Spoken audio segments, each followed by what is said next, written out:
good. Yeah.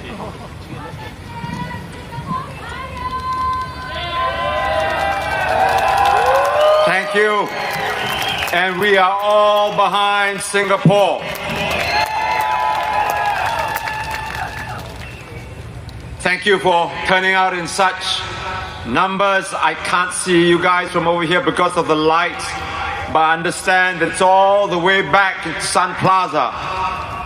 This is a fantastic turnout, and it only indicates one thing, that you guys are truly behind all that we have advocated for this country, and that you are deeply, deeply loyal to the Republic of Singapore.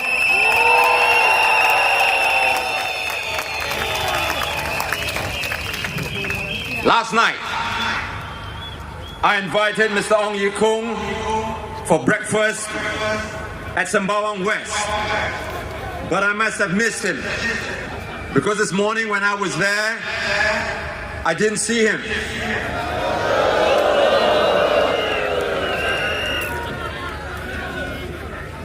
But jokes aside, as Minister for Health, he should and must do more, much more, for the mental health crisis in Singapore.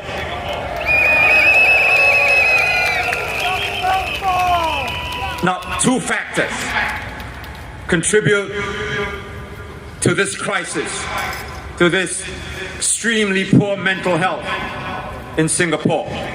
One is the cost of living, and the other is overcrowding.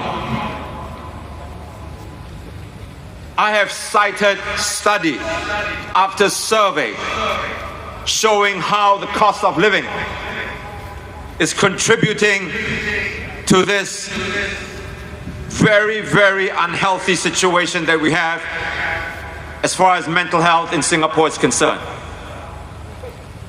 He needs to tell the people how he is going to deal with these two factors. Now, there's no point in increasing the support network for Singaporeans without tackling the root causes of the problem. When you're mopping the floor, do you not turn off the tap first? We need to desperately lower the cost of living for the people. And to this end, we have clearly laid out our proposals on how we can go about doing this. And so I won't repeat them tonight. The other factor that we need to do is to create more green open spaces for Sembawang residents, especially for our youths and our elderly. As Health Minister, he must be aware that study after study again has shown that green open spaces are the key to strong mental health.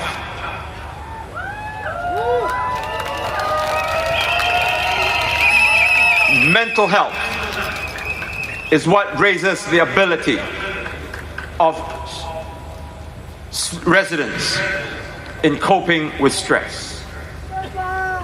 Now, earlier on, James Gomez and our Sembawang GRC team outlined our plans for our constituencies. One of the most important proposals is to establish a mental health wellness center for youths, which will offer drop-in counseling services, peer support groups, mental health education, and creative workshops to build resilience. There is much that we can do in this regard, but even then, this is only one part of the many facets of the work of MPs.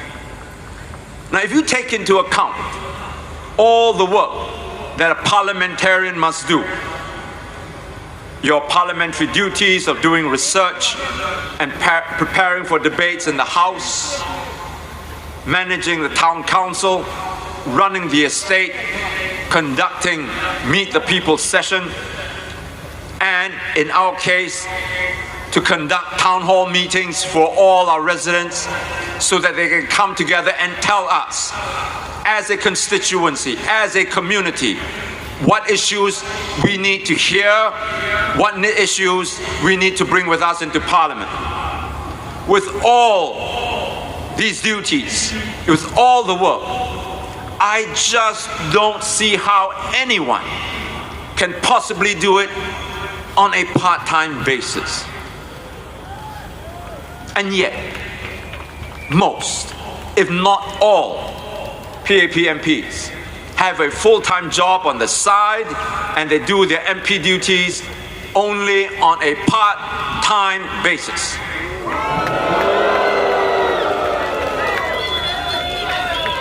And yet, my fellow Singaporeans, they draw an allowance of $16,000 a month. Tell me, how many of you can work part-time and draw $16,000 a month? And that's not including the myriad, multiple directorships that they sit on, that they take on in their spare time. Now, I've said before that member for member, candidate for candidate, we do not lose out to the PAP team. In fact, with their capability and experience, our Sembawang GRC candidates, our Marsiling UT candidates, we outdo the PAP candidates anytime in terms of being able to run and manage the town council.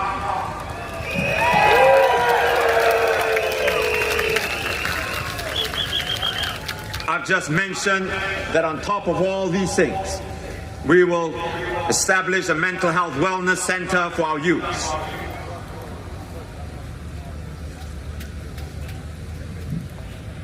We will also introduce other programs that will take care of our residents in our constituencies, and we will ensure that our community grows to become a caring one.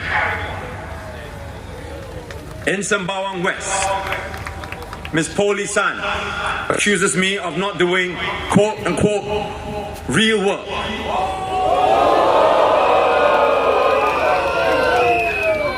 This real work can only be done if you spend your working hours full-time in the estate and among the residents Monday to Friday, not just on weekends.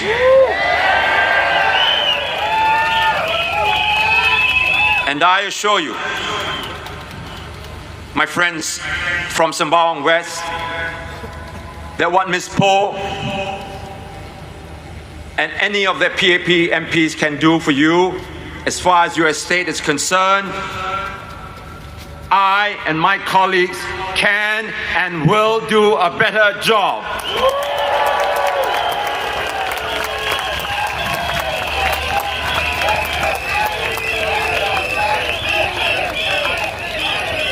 Now, this is not a boast. It is a pledge. I have fought for Singapore for the past 30 years.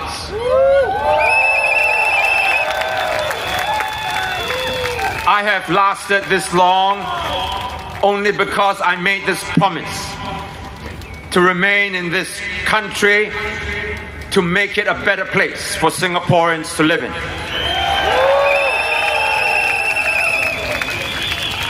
It is the same kind of single-mindedness and determination that my colleagues and I will bring to the Sembawang West and Sembawang GRC estates. On the other hand, what we can do for you in Parliament, the PAP MPs cannot. I'm not putting them down. That is just a fact. We will speak up for you on issues that you care about, like cost of living, education, your job security, healthcare costs, your retirement security, and so on. Can the PAP MPs do that? Again, specifically to my Sembawang West voters, ask yourselves, how many times have you heard Ms. Poh speak up for you in Parliament in the last 5 years? When Parliament voted to increase the GST to 9%, what did she do? When a party raised water prices in 2024 and 2025, how did she vote? When the government increased bus and MRT fares, did she speak up? When a party increased petrol duty by 23%, did she vote against it? When the town council raised your fees, did she even try to stop it?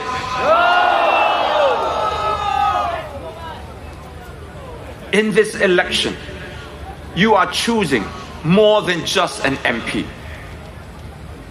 You are choosing your future, your children's future. You deserve someone who will look after your estate on a full-time basis.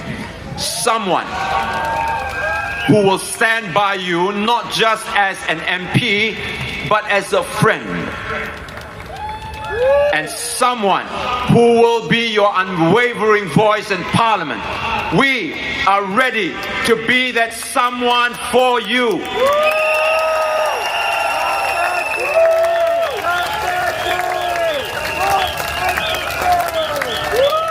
I said it last night, and I will say it again. When you walk into that voting booth on Saturday, don't do it nervously. Don't do it with fear. Do it with confidence. Do it with pride. And you put that cross down against the proud logo of the Singapore Democratic Party, and you tell the whole wide world that I am from Sembawang and I voted for the SDP. Thank you. Good night, my friends. Thank you so much.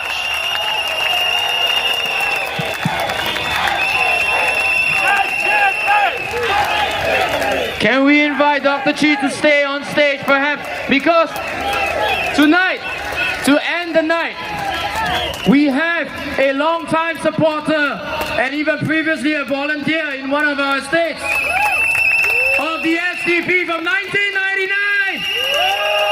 Come cheer with us, Dr. Chee.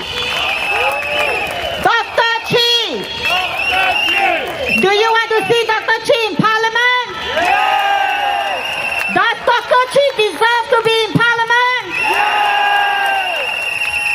So, come 3rd of May, residents of Sembawang West, if you're here with us today, or if you're in front of the TV, please vote for Dr. Chee.